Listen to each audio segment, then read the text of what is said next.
give Sarah another hand. She did a great job. I want to thank her and our other organizers here, Alex Butcher-Nesbitt and Rachel Cowell. Thank you, Mayor Malloy, for welcoming me here. And thank you, Iowa, for giving us a chance to see the faces of America and what this election's all about. I have decided that this election is both very different from anyone I've ever seen and very much the same. It really comes down to who you think is in it for you and who you think can help you make your lives better, make your future better. Let us all grow together. And I've seen pieces of our present and our future in this state just in the last 24 hours. On the way in here, I took a picture with Thomas Howard Jr., one of our motorcade drivers, who said, "I am an AmeriCorps volunteer. I loved it, and I'm still working on the program." That program that was started when I was president helped young people pay for their college education and had more people serving in it in 6 years than the Peace Corps did in 40 years, even though I expanded the Peace Corps too. And it's changing the face of America. That's what we want. We want things that empower people to fully participate in the life of this country in a positive way. Now, yesterday, I started the day in Cedar Falls, and I stayed at this real nice hotel, and on the way out, all the staff got together and I took a picture. And on the way out, one of the women who was working there said something that always warmed my heart. She said, "You know, my family did better when you were president than it ever had before, and it ever has since." Then I saw the strength of America and its diversity. I went to Wartburg College. You know where that is in Waverly?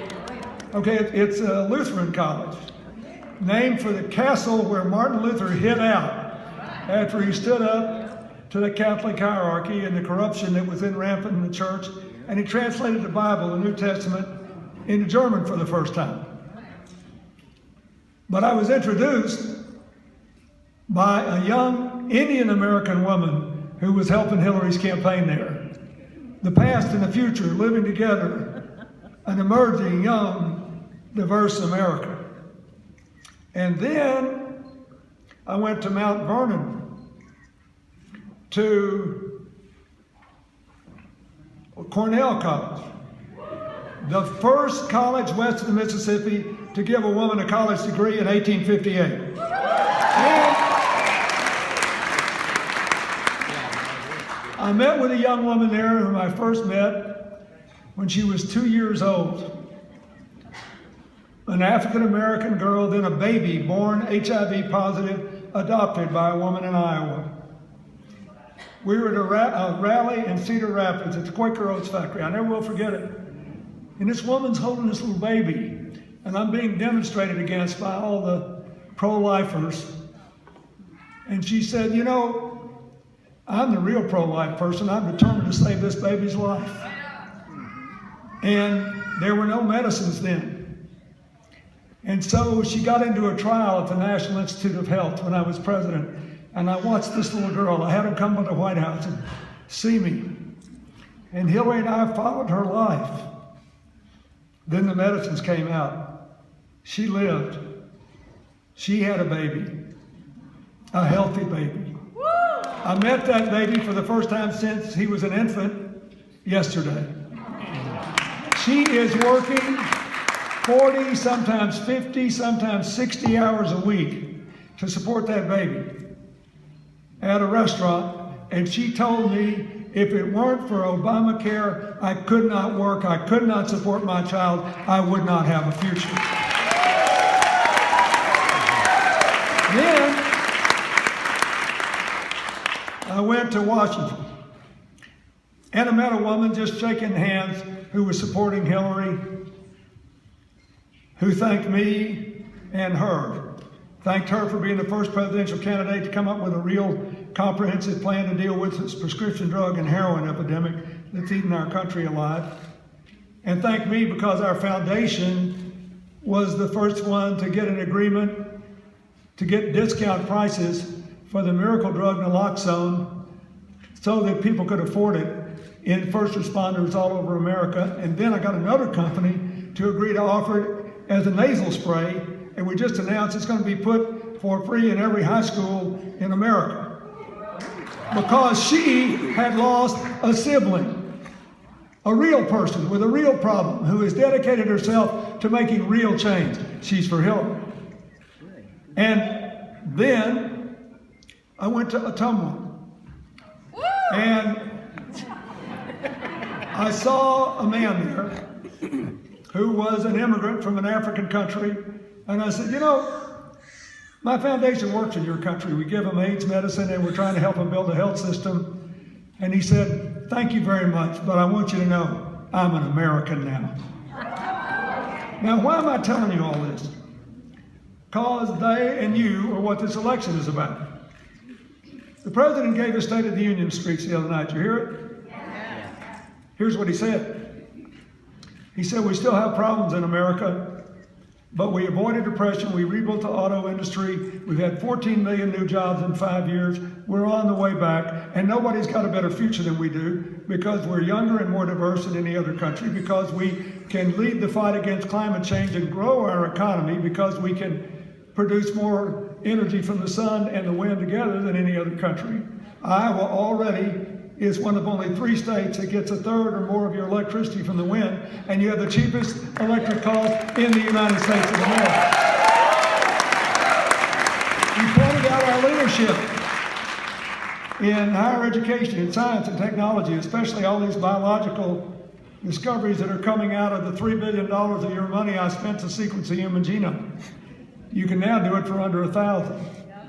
And we got $200 billion in return for it. It's the best return on investment we ever got, I think. So he painted this picture and he said, we're going to do fine in the future. Embrace change. Don't run away from it. So why is everybody so angry? Because the change hasn't caught up to most people yet. All the economic gains so far in 7 years have gone to the top 1% and down to the upper middle class, which is growing. But the middle class is shrinking and their incomes are down. The working class incomes are down, and poor people are going up in numbers.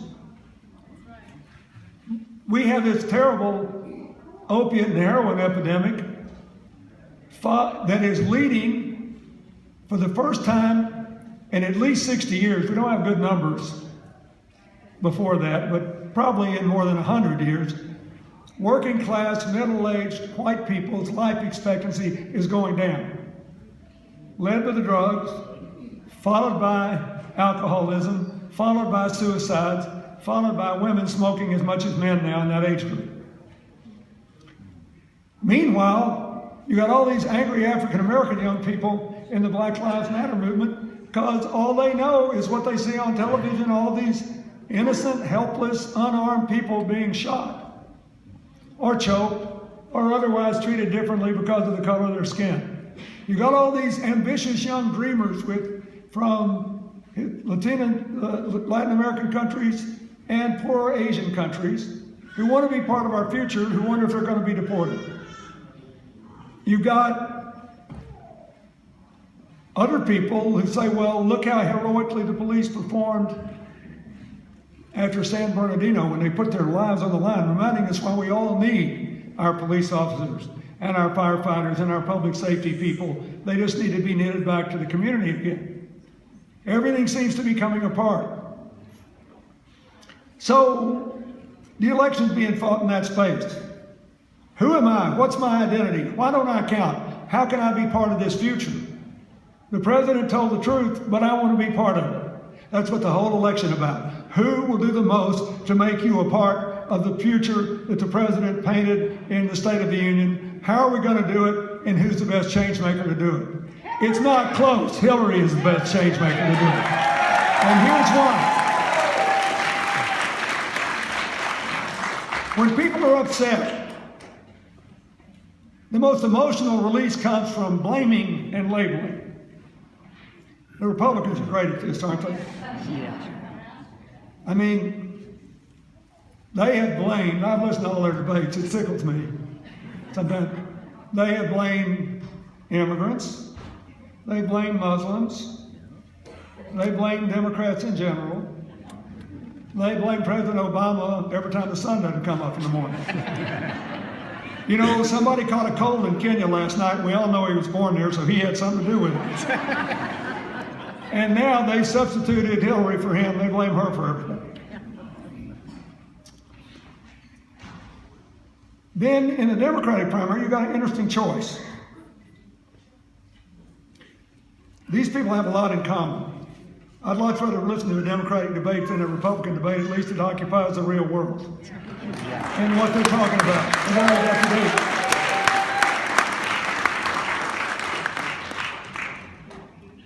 And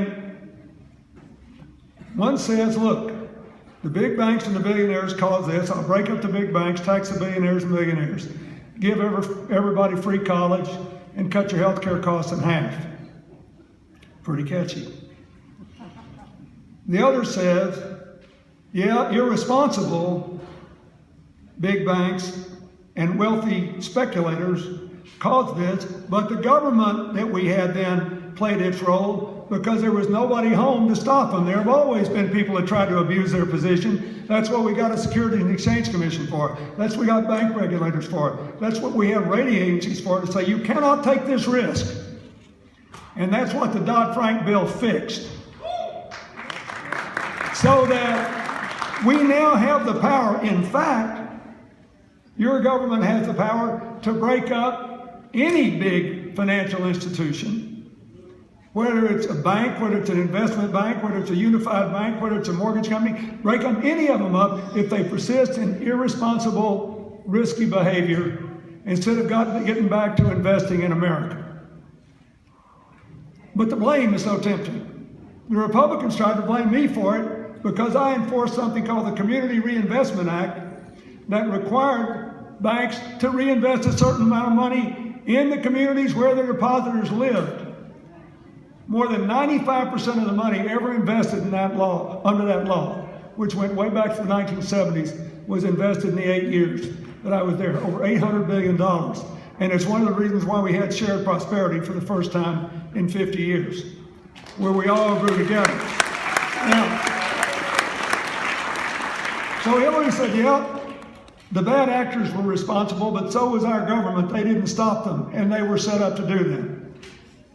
So I'm going to enforce the Dodd-Frank law and expand it to one area of risk not presently covered, the so-called shadow banking system, where people with lots of money are doing these kind of gambles today in the trillions of dollars, and because they're not in an investment bank or in a traditional bank, they're not covered, and they need to be. Now that's a real answer to a real problem. It may not be emotionally satisfying, but it happens to be the truth. And there are some differences between the candidates. One says we should pay for everybody's tuition. Hillary says, no, I think we should pay for the tuition, books, and other basic expenses of middle-class people and below. I think that everybody that's got any college debt should be able to refinance it at the lowest available interest rate, just like you can your home. And I think you ought to be able to pay it back over 20 years as a low fixed percentage of your income instead of being eaten alive by debt repayment the way it is now. That ought to be done. But for people like us who can afford to send our kids to college and whose tax money is needed to build infrastructure and to build clean energy projects and to put America back to work, there's no point in cycling our money through the government. We should pay for our kids to go to college. It's a 50-year asset, and we should do it. I think she's right. You have to decide. And on the health care thing, there's a big difference. And to be fair, our opponent's health care plan is not old. It was released the day of the last debate, after there had been some discussion about the other one. And The progressive analysts have said that the numbers don't add up, but that's not what I want you to think about. Hillary said, look, it took us 60-something years from Harry Truman to Barack Obama to finally get the 60 votes in the Senate it requires to pass the Affordable Care Act. Let us do not start again. We are over 90% insured for the first time in the history of the United States of America. It's a lot easier to go from 90 to 100 than from 0 to 100 through a 60% vote in the Senate when nobody in the world thinks we're going to have 60 votes in the Senate next time, and through a Republican House that has voted 60 times to repeal what we got now. So I favor focusing on the power of the president to bargain for cheaper drug costs and to get people to organize themselves into health plans where they pay for performance and health, not by procedures. Let's get the cost down and we'll get to 100% a lot easier that way. Now, I think she's got the better challenge. But I woke up this morning again to the power of emotion when I read an unbelievable endorsement of Hillary in Salon by a very progressive woman who said she was really torn last time between Hillary and Senator Obama because she wanted a first woman president, but she liked Barack Obama, and they seemed like they were for the same things. But she was enthusiastic now.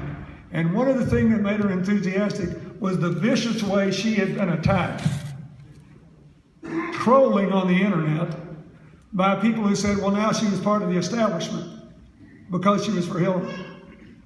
Well, here's what I want to say. Facts are stubborn things. There is one person running for president, only one in either primary, who actually went to Wall Street in 2007 before the crash and said, if you guys don't stop taking these risks with these securitized subprime mortgages, this whole economy is going to come down around your ears. Stop it now before it's too late. Hillary did that. She's the only person who did that. And so Joan Walsh said, I've been attacked because my daughter works for Hillary. We're part of the establishment. Planned Parenthood's been attacked. The daughter of Ann Richards, one of the great populists in the last 50 years in America, daughter runs Planned Parenthood, and her granddaughter works for Hillary. Planned Parenthood, those people were risking their lives after they doctored that video. And they were scared to death. They give millions of people the only access they got to health care. They're part of the establishment. The progressive newspapers in New Hampshire that have endorsed Hillary because they say, we can't afford to do everything and we shouldn't promise something we can't pay for, and she can get more done because she has gotten more done. They're part of the establishment. That's what you have to decide. That's what you have to decide. Look, I'm not mad at anybody. I'm a happy grandfather. But I'm mad about what's happening to divide the American people. And I know when people get mad, they don't always make good decisions. And I know for a lot of people, the facts are irrelevant, but here's one thing I want you to know. We can restore shared prosperity. And that is the number one job of the next president, to get us all growing again. And the president has done all he could do because he got saddled with a Republican House in the 2010 election and saddled with a Republican Senate in the 2014 election when a lot of the people who voted to elect him and re-elect him did not show up. You can't get discouraged and look for something else that sounds better. You got to show up. And Hillary has shown up every single day of her life to make something good happen for somebody else. Now, do not clap. This election is not about the past. I'm showing you this to prove something. We can do it again. There were 3 trickle-down economic presidencies. President Reagan and the 2 Bushes. The only one that sort of worked was Reagan because for the first time in history, whoever cut taxes on rich people and spent like a drunken sailor. So we went on a sugar high for 8 years. You got 40% more jobs when I was president. But look how the money was distributed. Yellow is Reagan, gray is me. The top 20% look like they did better. It's all in the top 5%. 95% of the people had greater income gains when I was president. So the upper middle class, they did 25% better. The smack dab middle, 70% better. The working class, more than twice as well. Listen to this. Look at this bottom 20% number. The people working and struggling and trying to make the American dream. In 8 years, they had 0.7% income gain. Under President Reagan, when I was there, 23.6%, bigger than the percentage gain of the top 20%, 30 times as high, and 100 times as many people move their way out of poverty. That is the American dream. That's what we have to have again. We have to grow together, and we can have it again. And look, the reason you should vote for her is we also live in a dangerous world. We have to protect America without giving away the Constitution and what made us great. To listen to the other side tell it, you know, there's a bomb waiting to go off around every corner because of a Muslim radical. We have had 45 people killed since 9/11 in America by terrorists. There have been more who were Muslims. We have been able to thwart many of these attacks. The first thing Hillary did as Secretary of State was increase the coordination with other countries and intelligence sharing. But the vast majority of Muslims in this country are like the Pakistani doctor I met in Cedar Rapids who came up to me and said, I don't want to talk to you about religion, just don't let them repeal Obamacare. It would be a disaster. We've got to keep going until we help all Americans. They're like the Iranians who in America are Jewish, Baha'i, and Muslim, who are all successful business people.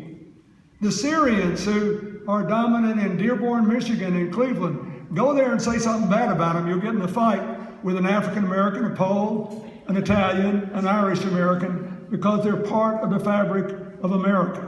We got to have these people to win this fight. We are fighting this battle in the minds of 1 billion people over the social media. These people who did that awful thing in San Bernardino were converted over to social media. Look at the argument they're making. Have we got a deal for you? You can have eternal life if you'll take 40 or 50 years off your lifespan in this life. But only if you take 40 or 50 years off the lifespan of a lot of other innocent people you never met before. That's your ticket to heaven. If we can't beat that, shame on us. But we don't want to shoot ourselves in the foot. We need these people.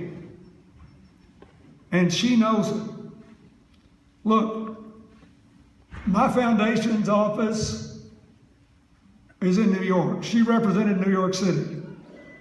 A couple days after San Bernardino, there was just one tiny little article in one of our papers about a Yemeni immigrant who came here in 2002, who was working at one of these convenience stores in the Bronx. Two guys came in to rob him. One holds a gun on the door, one holds a gun on him. Open the cash register, give us the money. He's terrified. He opens the cash register. And just as he's about to give him the money, he blurts out, you know, I've only had this job for a year. And he's thinking, this is not my money, and it's sure not yours. And he slaps at the hand of the guy holding the gun on him. The gun goes off, misses him by just a few inches. And then, thankfully, it dawned on these robbers that they had just fired a gun in the broad daylight in New York City, where we're pretty antsy about those things, and they ran away. He immediately went next door, called the police, waited, made the police report. By then, his boss shows up. He's so impressed that he gives the guy the afternoon off. Now, here's what he did. He went home to this tiny little apartment he was living in, and he pulled out his prayer rug, and he got on his knees, and he thanked his God for sparing his life and prayed that now After 13 years, maybe his wife and his children, now 15, 17, 19, and 21, could finally be allowed to join him in America. That man is far more representative of the vast, vast majority of Muslims in America than the people in San Bernardino. And we need them. We need them to win this fight. So, here's what I want you to know. Of all the people I've ever known in my life, Hillary is the most other-directed person I've ever known. And her adversaries in the Republican Party know it too. They know that every major thing she did as Senator and Secretary of State, she had Republicans with her. They know that President Obama and I are the only presidents since World War II and Franklin Roosevelt to have a defense secretary of the other party. They know that all of them have been caught red-handed saying good things about her in the past. And they know it'll come back to haunt them in the future. And they know they can't beat her on what she's done, so they just attack her personally. They know that. But look at the facts. I met Hillary 45 years ago in March. And I was already in awe of her because she'd given a famous speech at Wellesley when she graduated from college in the presence of the Republican senator from Massachusetts who was there, who supported the Vietnam War, challenging him to change his position, bring our boys home, and give us a chance to start again. Then she goes to law school when a very small minority of law students were women, spends her time working on legal services for poor people. Then, when she could have written her ticket to go anywhere, she chose to go to work for the Children's Defense Fund and went to Alabama to uncover evidence about segregated academies claiming tax exemptions they weren't entitled to, and to South Carolina to find out why African American teenagers were being kept for years in prisons as adults. And it led to changes in both policies. Everything she ever touched, she made better. Then she came to Arkansas to be with me, and we were teaching on the faculty of the law school, which is up in what was then the most Republican area of the state. And she gets him to accept legal aid, something which was a new deal, which the judge in charge didn't really like. Except 6 months later, he loved it because she showed up with good lawyers and they provided good defense, and the innocent walked free, and if someone was convicted, they couldn't get their conviction overturned for having a lousy lawyer. And when a poor person was about to get hosed in a civil lawsuit, they finally were defended properly. So he changed his mind because she made something good happen. Then I became governor. She came into me one day and she said, keep in mind, there was no universal kindergarten. Nobody had even thought of pre-kindergarten. There were no educational standards for child care. This is in the early 80s. She said, you know, we got all these poor kids starting school, African American and white, in the Ozark Mountains and the Mississippi Delta. Said their parents had never been to school. Their parents are illiterate. I don't know what to do. They're going to start behind. They'll never catch up. But I did hear about a program in Israel for immigrants who come to Israel without any education and not speaking Hebrew or English. It's called the Home Instruction Program for Preschool Youngsters. And they teach the parents to be the kids' first teachers. I think it would work here. I said, sounds good to me. What are we going to do? She said, I've already done it. I called a woman and started the program. And she'll be here in 10 days. Next thing I know, she's dragging me around to these little hippie graduations. Next thing I know, it's in 26 states. It's still roaring across America. But before there was kindergarten and before there was preschool, there are thousands and thousands of young people today who have no idea that they started school better to learn. They went further and learned more and did more in life because she makes everything she touches better. And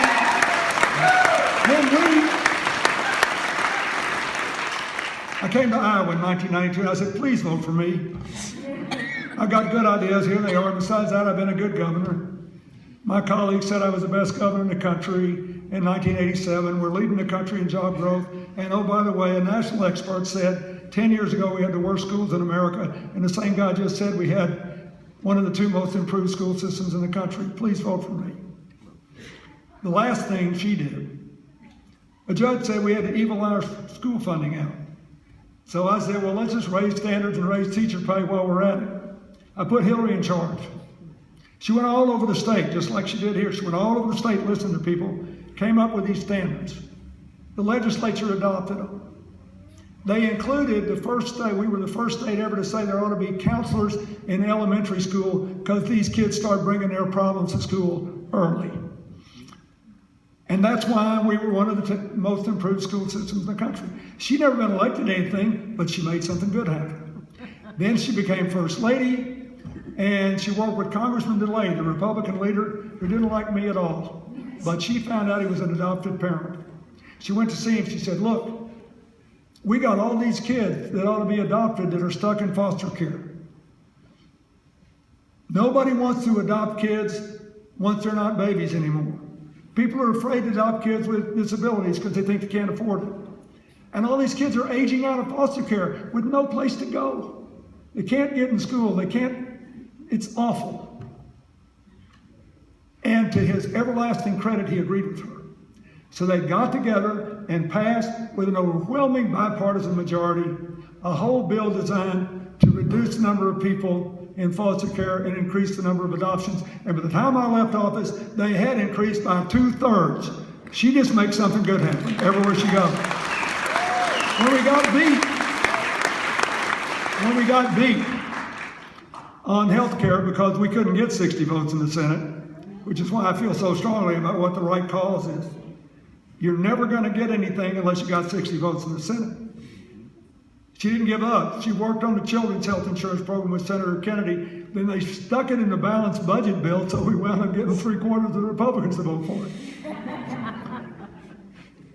And there were 5 million plus kids on it when I left office, over 9 million a day. It's an integral part of Obamacare. It's why that young woman I told you about at the beginning of my remarks can go to work with a clear conscience because her kid has health care coverage under that provision.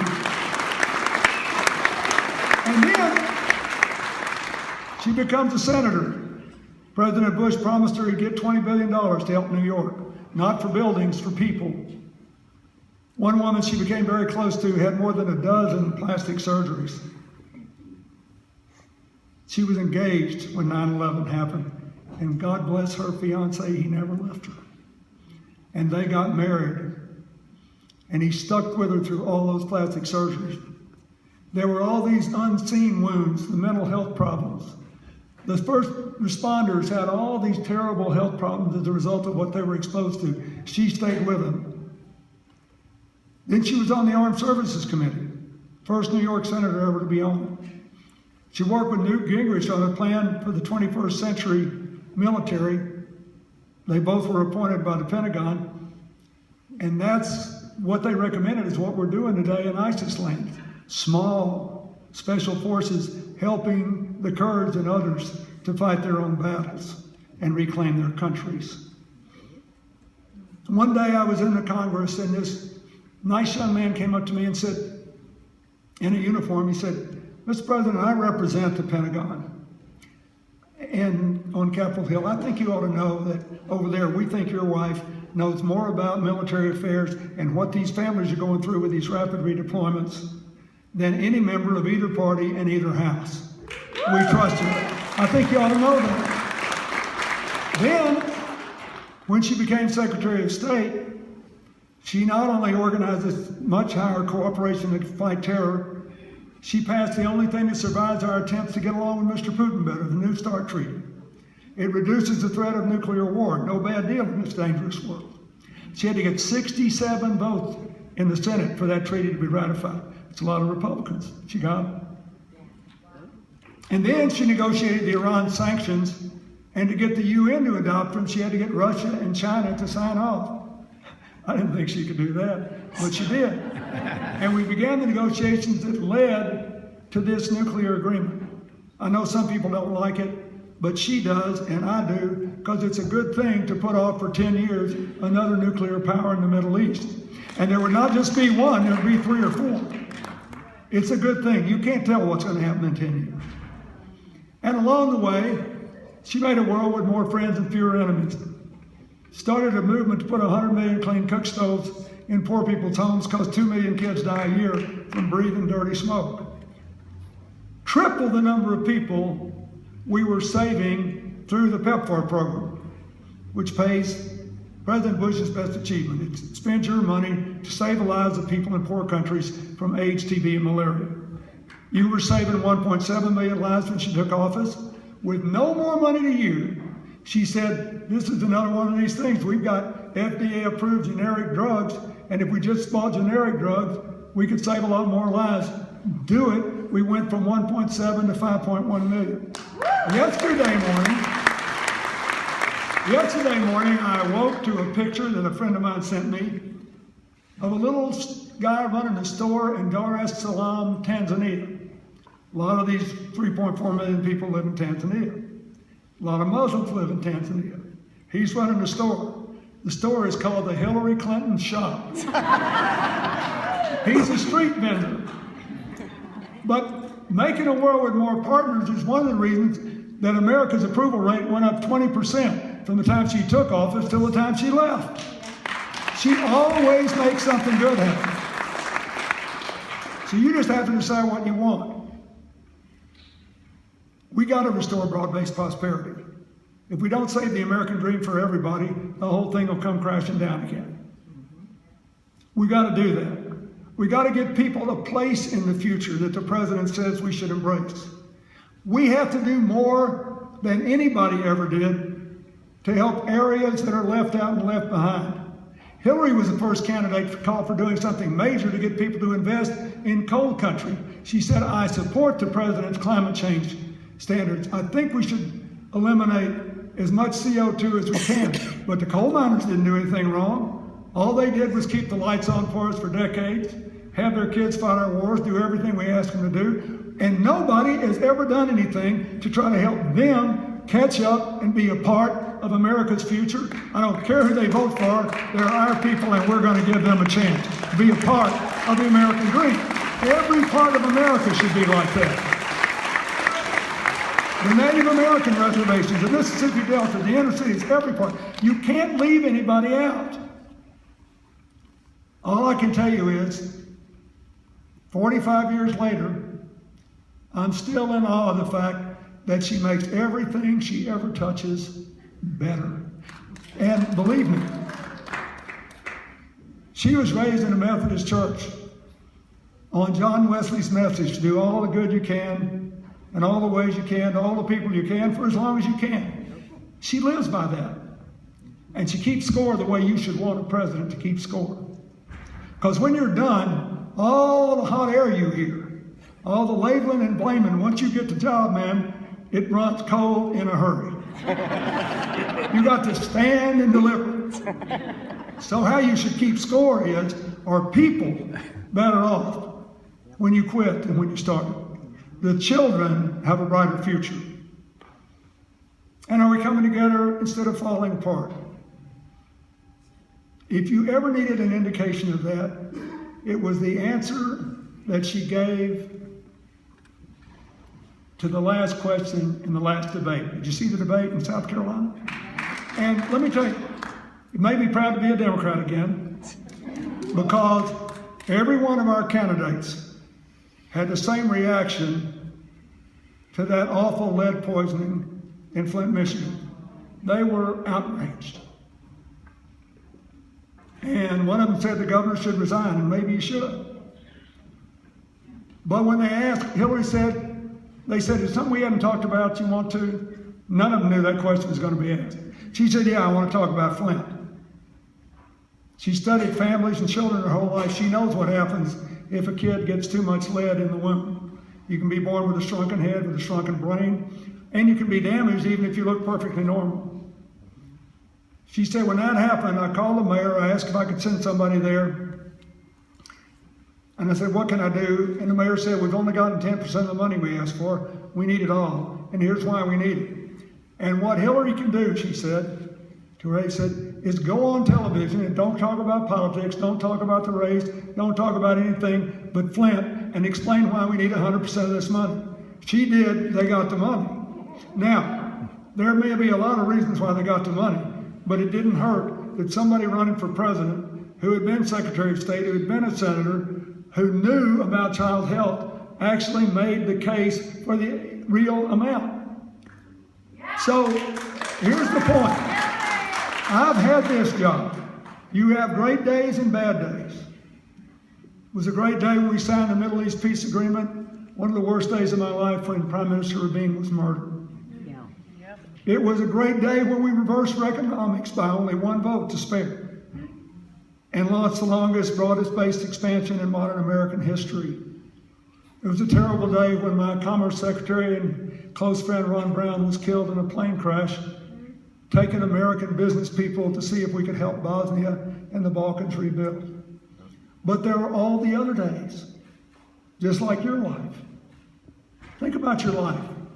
Think about the great days, the awful days, and all the other days. You got to hire a president for the great days, the bad days, and all the other days. She will make something good happen every day. Because her reaction to Flint has been her reaction to everything I have ever seen in 40 years, 45 now. What can I do to make it better?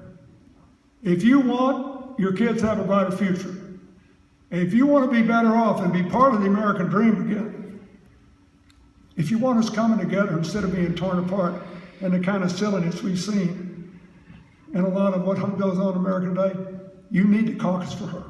You need to take the next 3 days and go back all over this community and tell people what I told you. You need to give people a chance. In all my years of voting, she is the best suited person by experience, by record, and by temperament to serve that I have ever had a chance to vote for. And we need her now because we got to go forward together. Thank you and God bless you.